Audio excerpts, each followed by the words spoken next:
Sooners are on the road in Lincoln. What should OU fans be watching out for from the Cornhuskers? Adam, I think that this is going to be a much tougher game than what many Oklahoma fans are expecting. Scott Frost is gone. Mickey Joseph takes over as the interim, so that's going to inject some life and energy into this team. When you've got an interim head coach that takes over during the season, you have to expect that there's going to be a few new wrinkles that Nebraska hasn't shown throughout the first 3 weeks of the season. And, Adam, we've talked on and on about what the atmosphere is going to be like inside that stadium on Saturday at 11 o'clock. Make no mistake about it. When this is their Super Bowl, if you're a Nebraska fan and if you're part of this team, after you start the year 1-2, you get embarrassed by losing to Northwestern and now Georgia Southern on your home field. If you can figure out a way to upset Oklahoma on Saturday, that gives you a ton of momentum going into conference play, and that's a huge endorsement for Mickey Joseph. So Oklahoma is going to have to be ready to play from the opening kickoff because, like I said, I think this is going to be a much, much tougher game than what a lot of experts and what a lot of OU fans are expecting. Yeah, definitely. I really didn't want Scott Frost to get fired before this game because every time an interim coach comes in, it's whoever the players like the most. Mm-hmm. And so I guess a way or an analogy to put this into OU perspective that I thought of was, let's think back to last year. Lincoln's still the coach. It's kind of like when Bob Stoops comes in, or it could have been any coach that they really like. Maybe it's Cale Gundy in that scenario that the players just love and they play all their minds for. And that sounds like a possible threat to OU winning this game is you put the most popular guy, at the head of the locker room and everyone says, hey, let's, try to win something. And I do think that Scott Frost, kind of in the same way that the Georgia Tech coach in that very first game against Clemson, almost to the effect of, I know I'm getting fired. I hate being here. I might as well just make it easy for them. And he made so many baffling decisions as the coach at Nebraska just in these first 3 games. And now you don't have that guy making those decisions. Maybe you have someone a little bit more level-headed, a little bit more. I don't know what his decision process is going to be like, but it just makes me wonder if he's going to be able to put that talent to use. I will say this, I'm a lot more nervous going into this game now than I was if Scott Frost would have been coaching it. But Adam, let's not forget too, just because you throw an interim coach in there doesn't mean it's always going to work out. I mean, look at, Marcus Freeman. He's the interim coach for the bowl game last year. He hasn't won a single game. They're 0-3 since he's been the head coach. But yeah, I think you're exactly right. You always 9 times out of 10, you always go with the guy that's currently on staff that is going to be he's a player's coach. Players love him. They're going to play for him. They're going to get up for him. So I would expect those first 15 minutes of this game, OU's going to have their hands full. And that's where I think it's going to be on, the preparation this week and the mentality starting out on Saturday morning at 11 o'clock. OU needs to put their foot down on them quick. Go out there, go down, score 7 points, get it back over to your defense, go 3 and out, get off the field. Take the momentum, let the air out of the balloon early in that stadium on Saturday, and that's going to be pivotal for Oklahoma in this game to come out with a win. So, Adam, let's start with the Nebraska offense. When the OU defense is on the field, what to expect if you're an OU fan either going or watching the game from the home. This is hands down the best offense Oklahoma has faced throughout the first 3 weeks of the season. The best quarterback, running back, wide receiver group thus far. They're averaging 36 points a game. Very balanced attack, around 288 yards through the air, 203 on the ground. A really good offensive team as well, Adam. Third down defense is going to be pivotal in this one. Nebraska is converting at a rate of around 60% on third down, so that's going to be benefit. That's going to be huge. Get off the field, get the ball back over to your offense, and Casey Thompson, the only thing I wrote down about Casey Thompson, Oklahoma boy, OU fans, review Texas game from a year ago. Casey Thompson lit Alex Grinch and this Oklahoma's defense up. I know Latrell McCutcheon's no longer here. Alex Grinch is no longer here. But from a skill standpoint, Casey Thompson has not been the problem with Nebraska football the first 3 weeks of the season. Casey's actually been pretty good.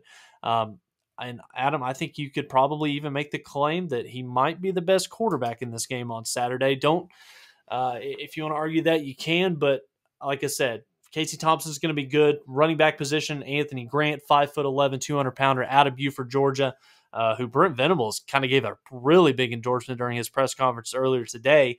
He's averaging over 6 yards a carry, 5 touchdowns. Wide receiver position, there's not really one name that sticks out above the others. There's some, they've got some good playmakers out there. Marcus Washington, Trey Palmer, the Garcia Castaneda kid's kind of a deep play threat. He can make some plays down the field for you. But Adam, the one guy that I'm going to be watching in this one, and this goes back to the Deshaun White, Justin Harrington position battle, who's out there on the field. Tight end Travis Vokalek, if I'm describing that right, 6'7", 260 pounds. He was out last week against Georgia Southern with an ankle injury. Many people expect to have him back, and that's going to be an interesting matchup for the Oklahoma defense and who's going to be responsible for him in coverage. He's a bigger, more athletic Charlie Kolar. So whether that's Key Lawrence or Billy Bowman playing safety over the top, whether that's putting the cheetah, whether it is Justin Harrington or Deshaun White, Nebraska is going to be very multiple in what they want to do. They run a lot of 12 personnel. They love having 2 tight ends in the game. And Adam, they really like operating out of the 3 wide receiver, 1 tight end formation, which presents a lot of challenges to a defense when you've got a 6'7", 260-pound athletic tight end that can run. So, we heard it from Ted Roof yesterday. Venables echoed the same sentiment today. Oklahoma's going to have their hands full on Saturday because this is a Nebraska offense that's putting up close to 40 a game. And this is going to be a really nice test for the Sooners. Vokalek had 1 reception for 38 yards last year against OU, which would be 14 yards more than the longest pass play currently given up by the Sooners defense. I think one of the most impressive things that people aren't talking about enough right now is the OU defense has not given up a play longer than 24 yards. That's huge. I mean, you're forcing, especially like against Kent State, like we talked about earlier, you might give up a first down, 2, 3, but you're not giving up a 60-yard play that then they only have 1 play to get it in the end zone. So you're forcing that offense to make their own mistakes and to get out of, just over time, you're going to win that talent advantage. And so that's what I'll look for against this team.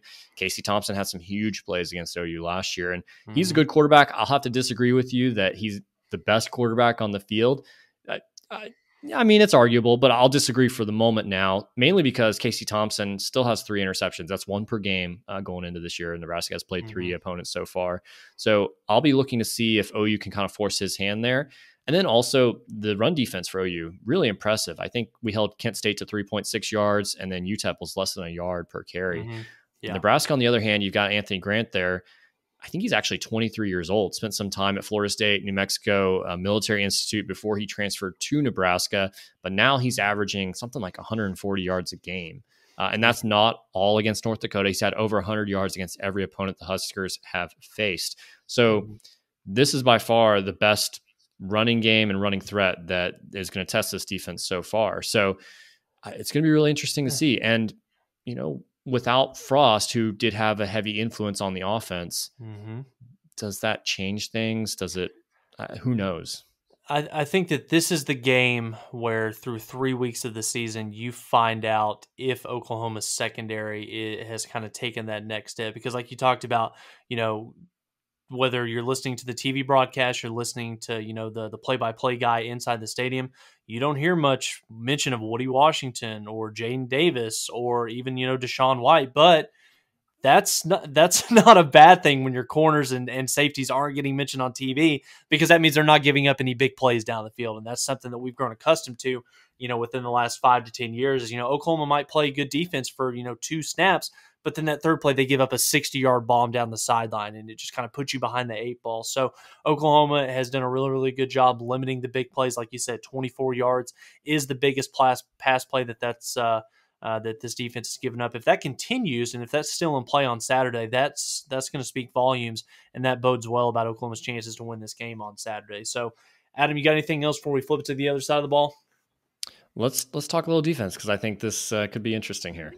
The Nebraska defense. Okay, how deep do we want to dive into this? How honest do we want to be? This side of the ball has been the Achilles heel for Nebraska this season, that's for sure. In 3 games this year, they're giving up 31 points a game, over 200 rushing yards a game, and quarterbacks are completing around 70% of their passes against the Huskers. Oklahoma should have the advantage here. I say should because if you just go back 3 days ago, Georgia Southern put up 642 yards of total offense on them Saturday, around 7.8 yards a play, and that team doesn't even compare to the talent that Jeff Lebby has at his disposal. But it's on Dylan Gabriel in this offense to go out there and execute. Nebraska is big up front, particularly on the interior. They've got some big defensive ends that, if you listen to Brent Venables again, I encourage you to go check out his press conference today. It's no more 15, 20 minutes. Mike, when can I get out of here? Like we've seen with Lincoln Riley, he actually goes in depth. He's honest. Then there's definitely a sense of accountability. But Venables talked about it today, how much he likes their defensive ends, how disruptive that they can be. So that's going to be a nice challenge for guys like Harrison, Wanya Morris, and Tyler Guyton. And another thing, Adam, Nebraska fans expect to get their star middle linebacker back for this game. So while the defense, as bad as they've been through the first 3 games of this season, getting your star middle linebacker, kind of the general of this defense back, that should help their defense with alignment, communication, and like I said, with Mickey Joseph calling the shots now, expect some pressure early and often. They've seen the same tape we have of our offensive line over the first 2 games this season. They can tell that if they want to have any chance in this game, they've got to try to get after Dylan Gabriel and force some turnovers. So it's on the OU offensive line. Nebraska has given up over 200 rushing yards to the 2 FBS teams they've played so far, and even North Dakota rushed for 175 yards. So weakness against weakness, possibly. We'll see if OU can run the ball a lot more effectively. I think Marcus Major is the real answer here. It's not even close. He's being outrushed. Close. You're right, not even close. He's being outrushed by Eric Gray 2-1 on attempts so far. So it's not really a committee approach so far necessarily. Eric Gray is just not the lead back. He needs to be the change-up guy, and I think Marcus Major needs to be the leader out of the backfield there and take most of the carries. Javonte Barnes actually, I think, has more carries than Marcus Major at this point. He got a lot of run there in the fourth quarter. We still haven't seen Davis Bevel throw a pass. Yeah, what was up with Gavin Sawchuk comes in for the last play of the game so that he can sit there while they take a knee? That was so pointless. You just burned one of his 4 games to keep him as a redshirt. I don't understand it, which I don't know. It just feels like poor management. I don't understand that. It's not likely that he would stick around for 4 years anyway. Running backs just don't if they're any good. Yeah. But at least keep your options open. Right. Tawee Walker looked good too. I'm still not buying any stock in him. I'm selling all of it. He's not going to have a real role. So anyway, you got to figure out the running game. You'd like to think that Wanya Morris back solves that, but Brent Venables said he's been practicing with the scout team over the last 3 weeks. So that doesn't necessarily give me a ton of confidence that he's a plug and play type of guy. I think there's still a lot of chemistry issues that need to be worked out there. And then McCade Matire, a guy that I thought would be the plug and play, like reliable. We don't have to worry about him too much. He'll be, somewhat consistent. He's turned out to be a huge disappointment. So we've got to figure out some things on the offensive line there and get that running game going. And maybe this is your get right game. The kind of like we saw offensive teams come into Norman over the last several years and play against Alex Grinch or play against Mike Stoops, and they got right on offense and figured out how to score. And maybe that's what this opportunity could be for the OU offense to, work some of those kinks out. Yeah, I think in a perfect world, if I could put my 5 guys out there for the starting offensive line, I'd obviously have Harrison at left tackle, Morris at right tackle, Ranger center, Chris Murray's your right guard. I'd like to see Savion Byrd at that left guard position. We've seen 2 weeks of McCade Matauer. I think he'll probably get the first run of this game on Saturday. But Adam, when you see what Nebraska has done the first 3 weeks in terms of run defense, if Oklahoma can't run the ball on Nebraska on Saturday, then I am seriously going to have to reconsider what my expectations are for this team going into Big 12 play. Because if you can't run against Nebraska, Baylor, K-State, Texas, OSU, you're not running it any better on those teams than what you are in Nebraska on Saturday. I know that this team's going to get better the more snaps that they play together, but Oklahoma's got to figure out a way to run the ball consistently on Saturday and force feed your best running back, Marcus Major. He needs to have a huge bulk of the carries on Saturday, and make it a point of emphasis too.